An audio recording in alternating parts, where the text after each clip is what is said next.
அடுத்தபடியா இன்னொரு முக்கியமான ஒரு ஜெப குறிப்பு. ஆண்டவர் நம்மள படைக்கிறதுக்கு முன்பாகவே, நம்ம தாயின் கருவில உருவாகுறதுக்கு முன்பாகவே நம்மள தெரிந்து கொண்டேன் அப்படின்லாம் சொல்லியிருக்கிறாரு. ஸோ, அவருக்கு தெரியும் நம்ம பெண்ணா பிறக்கணுமா? ஆணா பிறக்கணுமா? இல்ல நம்ம திருநங்கைகளா பிறக்கணுமா? இல்ல எப்படி பிறக்கணும்? ஊனமா பிறக்கணுமா? இல்ல அ ஏதாவது ஃபிசிக்கலி சேலஞ்சா பிறக்கணுமா? என்னதான் இருந்தாலும் ஆண்டவர் டிசைனர்ல இருக்கும். ஸோ, இந்த டிசைன மாத்தணும்னு யாருக்கும் அதிகாரம் கிடையாது. ஐ மீன் ஈவன் தோ நம்மளுக்கு கொடுத்த இந்த உடல கூட நம்ம நாசம் பண்ணணும், இத அழிச்சுக்கணும் அப்படின்னு சொல்லி நம்ம நினைக்க கூடவே கூடாது. இது ரொம்ப பெரிய தவறான காரியங்கள். ஸோ, இப்படி இருக்கிற சூழ்நிலையில, இப்போ இருக்கிற ஜெனரேஷன்ஸ் என்ன பண்ணிட்டுருக்காங்க அப்படின்னு சொன்னா, பெண்கள் ஆணா மாறணும்னு சொல்லி ஆசைப்படுறாங்க. ஆண்கள் பெண்ணாய் மாறணும் சொல்லிட்டு ஆசைப்படுறாங்க. ஸோ இது ஆ நடந்துட்டே இருக்குது. இ இ இ இனி வரும் காலத்தில இது ரொம்ப அ கேஷுவலா போகும் அப்டின்ற அளவுக்கு டாக் போயிட்டே இருக்கு. இன்ஜெக்ஷன்ஸ் எடுத்துக்கிறாங்க. சயின்டிஃபிக்கா டெக்னாலஜிய இதுக்கெல்லாம் இந்த மாரி அருவருப்புக்கெல்லாம் பயன்படுத்தி கொண்டு இருக்கிறாங்க. ஸோ ஹார்மோனல் சேஞ்சஸ் உண்டு பண்ணணும் அப்டின்னு சொல்லிட்டு, ஆ உங்க தாடி வளரணும், உங்களுடைய மீசை வளரணும், அவங்களுடைய ஆ எல்லாமே அவங்களுடைய செக்ஷுவல் பார்ட்ஸ் எல்லாமே மாத்தணும். அதுக்கான சர்ஜரிஸ், அதுக்கான ஆப்ரேஷன்ஸ் எல்லாமே நடந்துட்டு இருக்கு. எல்லாமே நடந்துட்டு இருக்கு. ஸோ இதுக்காக ஒரு கூட்ட ஜனமே இருக்குது. இதுக்காக ஆ பண்ணி குடுக்குற நெறைய டாக்டர்ஸ் இருக்கிறாங்க. டாக்டர்ஸ்க்கான வேலை அவங்களுக்கு பேமெண்ட் வருது. அவங்க பண்ணி குடுத்துட்டு அவங்க பாட்டுக்கு போயிட்டே இருக்கிறாங்க. இது இல்லீகல் அப்படின்னு சொல்லிட்டு ஆ எந்த இடத்துலயும் இல்லீகல்னு சொல்லி நெறைய இடத்துல சொல்லாததுனால, இது ஜஸ்ட் இத லீகலாகவே மூவ் பண்ணிட்டுருக்காங்க. ஸோ இது ஆண்டவருடைய சமூகத்துல ரொம்ப அருவருப்பான காரியம்.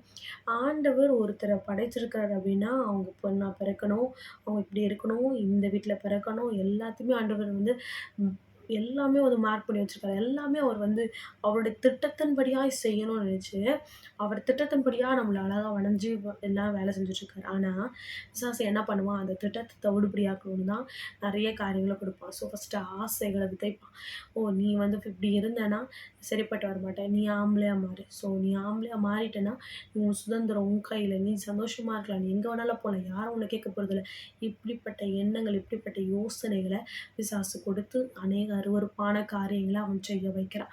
ஸோ இந்த நேரத்தில நம்ம ஜெபிக்க போறோம் ஆண்டவருடைய சமூகத்தில. தகப்பனே, அப்பா நீர் கொடுத்த உடல் ஆண்டவரே, நீர் கொடுத்த ஆண்டவரே சரீரம், நீர் கொடுத்த அவயங்கள், நீர் கொடுத்த அப்பா ஆண்டவரே ராஜா எல்லாமே நீர் கொடுத்தது டாடி. இது எதுவுமே நாங்க சம்பாதிச்சதில்ல. நாங்கள் சுயமாய் ஆசைப்பட்டு நாங்கள் பெண்ணா மாறணும். நாங்க நாங்க பெண்ணா பிறக்கணும், ஆணா பிறக்கணும்.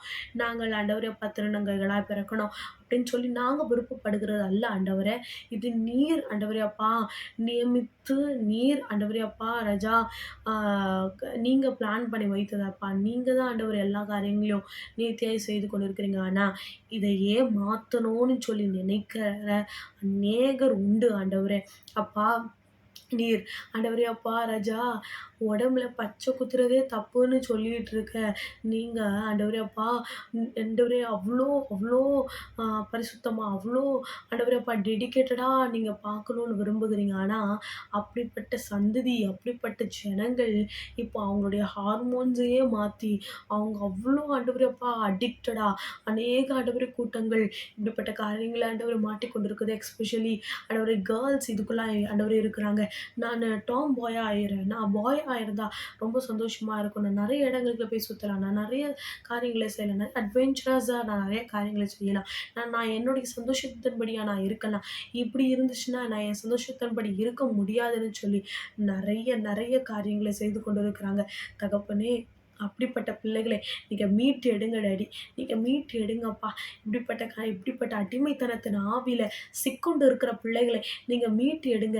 நீங்க விடுதலை ஆக்குங்க. அப்ப அருவருப்பான சிந்தனைகளை கொடுக்கிற எல்லா ஆண்டவரே சத்துருக்களின் பொல்லாத சிந்தனைகளுக்கு பிள்ளைகளை விலக்கி மீட்டு எடுப்பீராகன்னு ஜெபிக்கிறோம் ஆண்டவரே. உடைய கரத்தில் நாங்கள் ஒப்பு கொடுக்கிறோம். ஆண்டவரே, உடைய கரத்துல ஒப்பு கொடுக்கிறோம். ஆசீர்வதிங்க. உம்முடைய சரீரத்தை மாற்றுகிறது. நீர் கொடுத்த சரீரத்தை மாற்றுகிறது சொல்றதுக்கு யாருக்குமே ரைட்ஸ் இல்ல ஆண்டவரே. அப்ப ஆண்டவரே ராஜா, இதுல ஆண்டவரே ஒழுங்கான தெளிவான சிந்தனைகளை பிள்ளைகளுக்கு நீங்க கொடுங்க. இது ஆண்டவரே அப்பா சொல்லி தருகிறதுக்கான பெற்றோர்களை ஆண்டவரே அப்பா பேசும்படியான கிருபைகளை பாராட்டுங்க. அதை கேட்கிற மனப்பான்மைக்குள்ளாய் பிள்ளைகளுடைய இருதயத்தை மாற்றப்படுற தயவுக்காய் நன்றி செலுத்துகிறோம். உடைய கரத்துல ஒப்புக் கொடுக்கிறோம். பெரிய காரியங்களை செய்யுங்க. இயேசு கிறிஸ்துவின் வல்லமையுள்ள நாமத்தினால ஜெபிக்கிறோம் நல்ல பிதாவே. ஆமென், ஆமென், ஆமென். கர்த்தர் ஜெபத்தை கேட்டபடினால் கர்த்தருக்கு ஸ்தோத்திரம் செலுத்துவோமா? ஸ்தோத்திரம், ஸ்தோத்திரம், ஸ்தோத்திரம், ஸ்தோத்திரம்.